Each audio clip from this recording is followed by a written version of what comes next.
اخيرا طلعنا بحاجه من كاس الرابطه. فوز الزمالك على النادي المصري النهارده بيأكد ان نادي الزمالك ممكن يطلع منه لعيبه ناشئين يكونوا بدلاء كويسين في البطولات اللي نادي الزمالك هيكمل بيها الموسم السنه دي، زي الدوري والكونفدراليه وكاس مصر. كام لاعب النهارده الصراحه كانوا رجاله في الملعب: يوسف وائل، محمد ابراهيم، محمد حمد، احمد خضري. لعيبه ممكن نادي الزمالك يبني عليها لقدام، بس بشرط واحد: نجيب مدرب.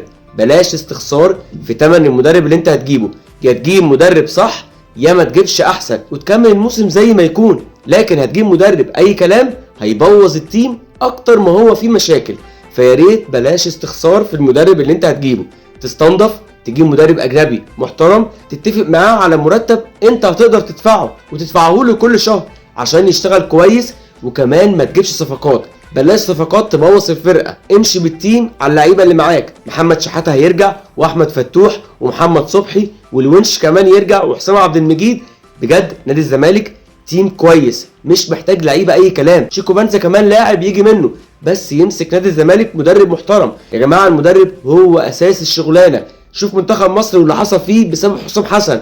انت لو نادي الزمالك فكر وجاب مدرب كويس السنه دي هنطلع منها باقل خسائر، وممكن كمان نطلع منها بمكاسب. ممكن تنافس على الدوري وتقفل تاني او تكسب كاس مصر، وكمان الكونفدراليه مش بعيده. نادي الزمالك يمتلك لاعبين كبار جدا جدا جدا، بس تكون ملتزم معاهم بمرتباتهم.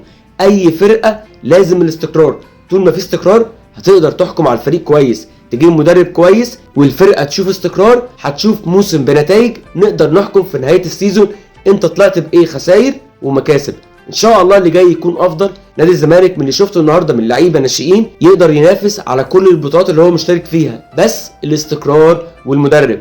اوعوا تستخسروا. جون ادوار لو عايز ينجح مع نادي الزمالك بلاش استخسار في المدرب. لازم نجيب مدرب كبير، لازم نلتزم معاه بكل حاجه، بعقده بمرتبه، وكمان مع اللعيبه مرتباتهم واستقرار كويس. نادي الزمالك زي ما اتعودنا عليه في اكتر المحن بنشوف نتائج محدش يقدر يتوقعها.